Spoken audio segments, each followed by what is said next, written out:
Okay, I think we're live on that. All right, last thing I need to do is just read through our hearing script. This just covers the procedure of the hearing. This is the September 8th, 2021 session of the Zoning Hearing Examiner docket. My name is David Sturkey. I'm the Zoning Hearing Examiner for the City of Cincinnati, and I'll preside over this hearing. The case before us today is several case numbers here. Case numbers ZH20210114, 0115, and 0116. The purpose of this hearing is to allow applicants and any opposing parties to testify and to offer and refute evidence and testimony. This hearing will follow the rules found in the zoning code and the supplemental rules of the Zoning Hearing Examiner. All testimony or evidence that an applicant or any opposing party wishes to offer at this hearing must be presented at this hearing unless a party has submitted testimony or evidence in the form of writing prior to this hearing. The hearing will proceed as follows. The applicant, the applicant's attorney, or the applicant's agent will first present the applicant's case. If there were anyone here from the public, they would have an opportunity to speak after the applicant has presented its case.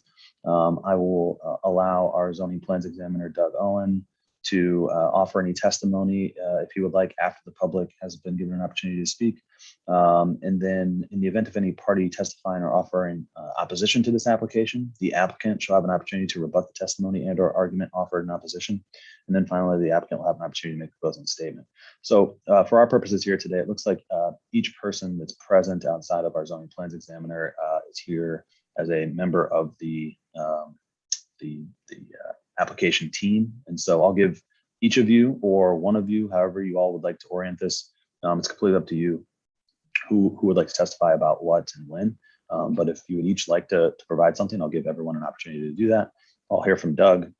You all can respond to anything Doug has said and then make any closing statements, and then we'll wrap it up. After all presentations have been made, I will close the hearing. Decisions may be expected within 2 weeks. I may limit or exclude any testimony that I deem irrelevant or outside the scope of the application being considered.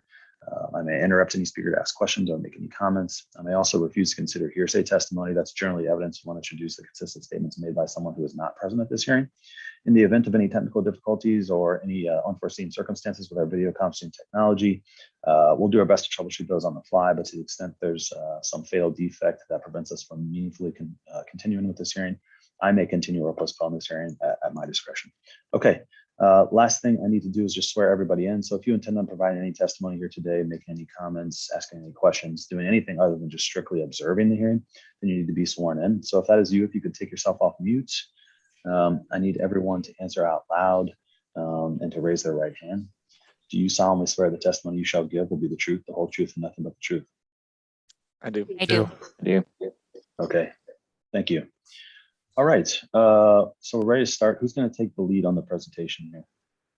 Sure, I'll start and introduce the project and just give an overview of the initiative, and then pass it off to Aaron or Fred, whichever of the two of you feel is most appropriate to describe the request. This project is located at the intersection of Lincoln and Gilbert Avenues in the Walnut Hills neighborhood. Penrose, as a developer in partnership with the Walnut Hills Redevelopment Foundation, represented by Samantha Reeves here today, have been working on accomplishing an affordable housing development here for a couple of years. And we are very delighted to tell you that we received funding from the Ohio Housing Finance Agency this past May to advance 50 units on the site. This project is a little bit unusual for affordable housing in that it is a twinning deal. So we have 50 units and a community room in a 9% low-income housing tax credit funded project, and an additional 36 units and a 4% low-income housing tax credit funded component. So the project overall is a total of 86 units. The project will be managed, will be owned by separate entities, but will be commonly managed by Penrose Management Company. And all of the amenities will be shared across the site. We've discussed in email conversations leading up to this hearing that we will have a reciprocal use agreement between the 36 units and the 4% and the 50 units and the 9% to share all resources. So anyone living anywhere on the site will have the same access to the parking lot and all the on-site parking that we're discussing today, as well as all of the amenities that are in our community building. So we're really excited about having found the right funding strategy for the project. It is a family deal, and we have a unit mix that and affordability mix that the neighborhood we've discussed multiple times with the Walnut Hills Area Council. We do have their support, and I've had a good relationship with them over time. And in this application, a support letter from them was included. Okay. Anything else you'd like to tell me about the project, Ms. Seeley? Not for me. Samantha, is there anything you'd like to add? No, I think you summarized it very well. We've been working on this project with the neighborhood for a very long time, and just, really excited to finally move it forward. Okay. Okay. I forget who you said would also like to testify. Anyone else like to add anything? I'll add a few things. So Amber covered a lot, and part of our strategy for this whole project is that while we're on 3 separate sites, the site does work as one development. So the parking was designed in that manner. The location of the buildings was designed with that in mind. The other thing is that 3 of these buildings are completely residential. So we'll have residential units on the ground floor, the 2nd and the 3rd floor, which is why we've also asked for a couple of these setback variances to provide buffer between the sidewalk and the streetscape and those windows at those units. So we felt that that was an important piece of this project, especially along Gilbert Avenue and all of the traffic. Yeah, I think that's kind of what I have to add. So. Okay. And Ms. Glenn, I don't know if you're the right person to ask this, but could you walk me through the rationale or the reasoning why particularly some of these special exceptions are necessary? Yes. Sure. So we have a couple different conditions, or I guess interesting conditions, at the 2924 site on Monfort. We are actually going to be straddling a commercial district and an RM 1.2. So we have different special exceptions for the CCP district than we do for the RM 1.2. And because we're kind of straddling that line for that particular site, we have kind of split the difference with what the setback requirements need to be, which then requires a special exception or a variance within both districts. The other sites, the 3005 Monfort and 907 Foraker, what we're considering the front of our building is actually along Gilbert and along Monfort.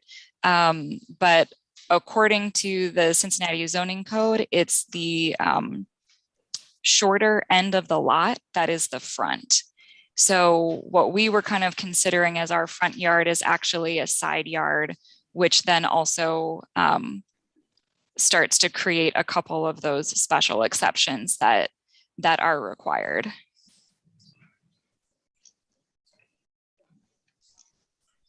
Okay.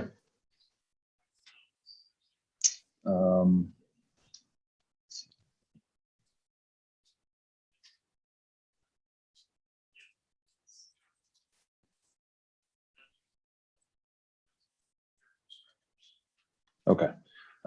Anyone else like to testify here today? Mr. Basil, anything? Yeah, no comments at this time.